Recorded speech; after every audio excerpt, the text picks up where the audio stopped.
The colours I'm using today are cerulean blue, ultramarine blue, Indian yellow, alizarin crimson and titanium white. Those of you that follow me on Instagram will know that I like to use quite a limited palette of colours. And today I've begun with this nice lilac on my board to form a ground. It's a very different colour than that I would usually use for a landscape. Usually in my landscapes I use a nice soft peach colour, and I find the colours of the peach offer a good contrast as a complementary colour to the greens and blues that you use in your landscape. But this landscape today is quite different. I'm doing a silhouette and it's a very cold day, a very wintry day, and it's coming into evening. So this lilac that I've got here is made up of the blue, the red and the white, and it gives a nice cold, cool base to the winter scene that I'm going to be doing here. So I'm doing the drawing using a black acrylic pen, and then I'm going to be going on with these just simple 5 colours. I'm not doing a very complex drawing, just the rough outlines to get a guide as to where to start. And the silhouette is quite a simple shape, but it do take a little bit of time over something like this because it has to be believable as a figure. Those of you that follow me on Instagram and are familiar with my work will know I very rarely include figures in my work, so this was a bit of a challenge to me. And as we go along, you'll see that this is a complete silhouette because we've got the sunset coming towards this chap. So he is in the dark, and the fell that he's on the top of is also in the dark. So we've got a very high contrast at the end between the foreground and the background. So you'll notice that I've not got any black. I've obviously got the black pen to begin with, but I'm not using black paint for this silhouette. So I make the very dark colour by using the ultramarine, the alizarin and the yellow that I've got there, and ultramarine and alizarin are really good when you want to get really dark. So I tend not to use black paint. If I do use black paint when I really feel that I need it, I add a little touch of blue to it to make it a bit more interesting and not just as flat. So I build up the layers. I start with the sky. My usual process for acrylics, for those of you not familiar with acrylic painting and my own work, I use a board or a canvas. So I like working on both. You'll find that the boards are much more smooth. I gesso these to begin with, then put that colour ground on. So by the time I'm putting the top layers of paint on, it's a very smooth surface to work on, and it makes it easy to lift out some of that colour, should I say scrape out whilst it's still wet, to get some texture and some interest in there.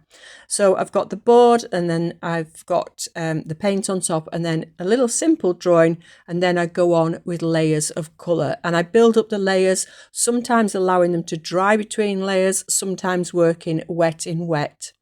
The acrylics that I use are from Liquitex, and they are soft body ones, which means they flow a little bit better than the more standard ordinary acrylics that you might be used to. If you wanted to, you could of course use a much wider palette, introducing many more colours, because it's a lovely range of colours in this set. However, I do feel you can push yourself, if you use a very limited palette, to really look at the tones and to really concentrate on those mixes and learning how to mix the colours, just adjusting slightly. So we've got the same 3 colours of the red, the yellow and the blue mixed together to make all our browns, all our greys. So the same 3 colours making such a wide variety of both colour and tone. And with something like this, and actually with all your paintings, I really do feel you need to add more emphasis to your tone and to learning about tone. If you're over in America, I believe you refer to this as value. So we're talking about all the tones in between white and black, and getting that gradual change from those. So if you use a limited palette of colour, you can really focus on your tone. And of course, so you always need some white there with acrylic, which you wouldn't need in your watercolours because of course we use the white of the paper. So these principles are just the same for your oil painting as well, and have a real think about the lightest and darkest areas and getting some subtle shifts in between those.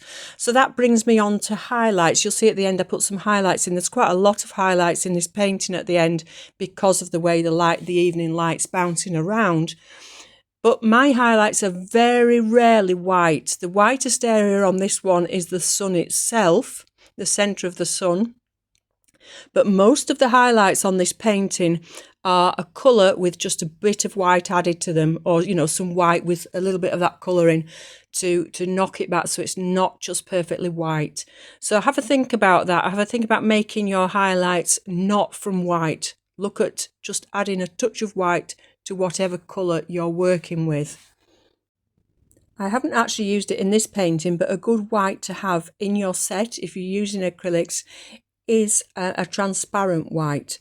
So it can be very handy for things like distant mist or distant mountains where you want to make them appear further away and put a little bit of a mist over.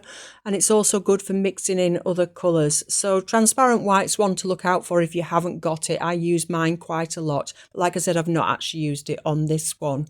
So I didn't do too much detail, or I tried not to do too much detail.